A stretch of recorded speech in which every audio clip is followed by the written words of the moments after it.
So we're taking a look at three pedals today. We have the Vemarum Jan Ray, the Paul Cochrane Tim, and this is an original Tim, the very first series that he ever made, and the JRR pedals Janice. So you've probably heard of the Tim. I'd say it's one of the more sought after pedals of the last 20 years.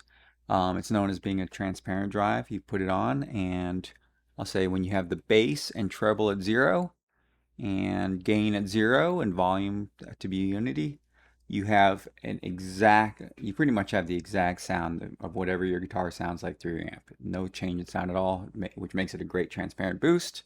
Or then you can turn up and actually it's a filter on these. So you can actually, by turning up the knobs and the bass and the treble, you're actually turning down the bass and the treble. It's filtering out those frequencies. So just a great transparent drive. And then you've got another drive, which is also known as being fairly transparent, but maybe a little more character, and that's the Vemarum Jan Ray. And the reason why they both excel at being such transparent pedals, or rather I should say why the Vemarum excels at it, is because it's almost exactly the same circuit as the Tim pedal.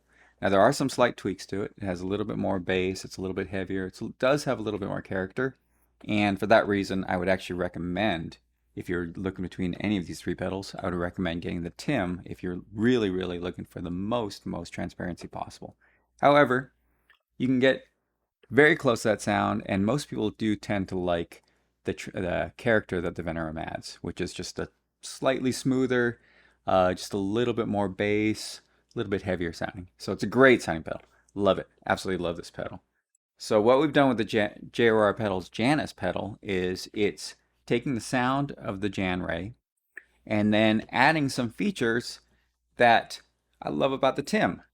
So you kind of get this halfway in between them pedal that I would like to think gives you the best of both worlds.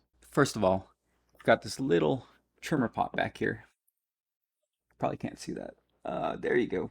So you see that little trim pot back there? That allows you to set how much gain it's got.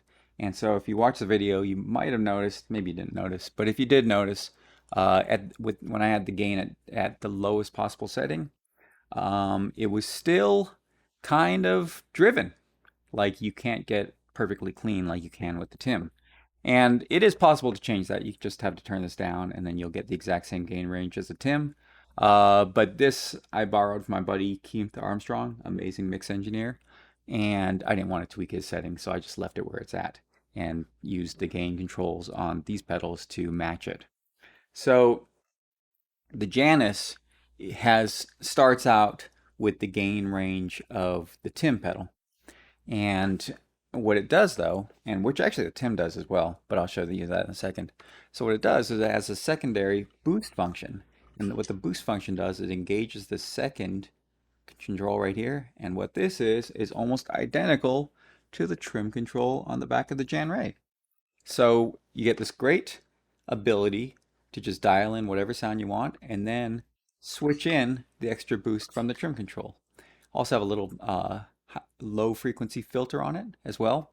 So that way you can focus the sound a little bit, get rid of those sloppy lows if you want to. If you want to just be as transparent as possible, just keep it at the bottom. By the way, that's the way to do it with both the Tim and the Janice. You leave the filter at the bottom, the EQs at the bottom, and that's your transparent tone for the most part. Here's one difference that I think is quite important, and I don't think I've seen touched upon in other videos, which is that the volume control on the Jan Ray is a linear pot, which means that it doesn't have the same taper. It doesn't have a taper that matches the way we hear audio, humans hear audio. So when you've got the Jan Ray set to right here, let's say 3 o'clock. Let's say 3 o'clock. Oh, what is that? 9 o'clock.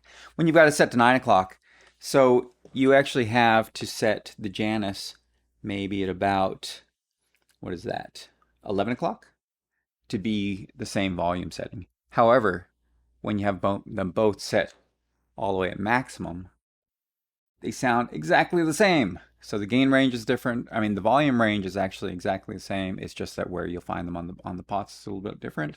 And the reason why I did that is because the Tim is like that. The Tim uses an audio pot, and I just think it's just a much more, it's just a much smoother, more accurate sweep. When you're trying to set it to your amp, you can really find the sweet spot really easily on both the Tim and the Janice. Another one of the differences is that the EQs.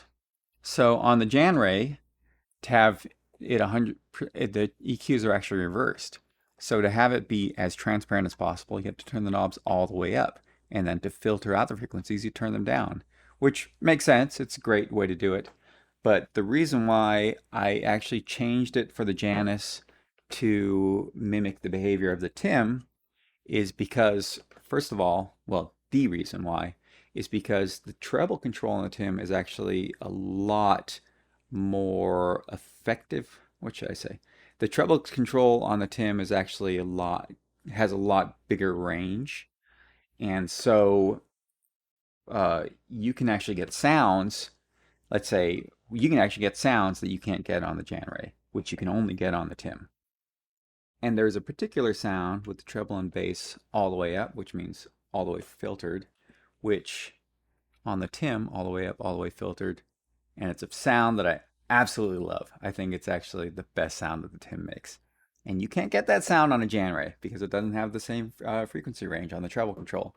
But you got to turn the knobs all the way up on the Tim to get that sound, and you can get that sound as well on the Janice by turning all the knobs all the way up. So that's the reason why I didn't follow along with the Jan Ray way of reversing the pots, because I wanted people to be able to find that sound when they turn the knobs all the way up. Just wanted to make it easy, just like the Tim is, you know. It's like you turn the knobs up and it sounds awesome. And I wanted people to have that exact same experience when they use this. Could have reversed them. I always loved that about the Tim. And so just wanted to copy that. I love the Tim pedal. What can I say? I'll tell you, what I really love is I really love the Tim pedal. I love everything about it. I think it's one of the best pedals ever made. But the fact is, you can get a Timmy now for like $100, and it sounds awesome. So I don't understand. Like, why would I even bother making a version of it? It's like, just get the original. The original's awesome. Just get it. It's awesome. Even if you get a Janice, I mean, we're selling this for $50. Get it. But then if you want the sound of a Tim, get the Timmy. The Timmy is an awesome pedal. I mean, seriously, I got to say, if you want as transparent as possible, just get a Tim or a Timmy. You done. Done. Done. Done. Nothing else to say. But the Janice, if you want that Jan Ray sound while still getting some extra functionality from the Tim in a very nice small form factor, pedal board friendly, lightweight, all that good stuff, then I invite you to try out the Janice.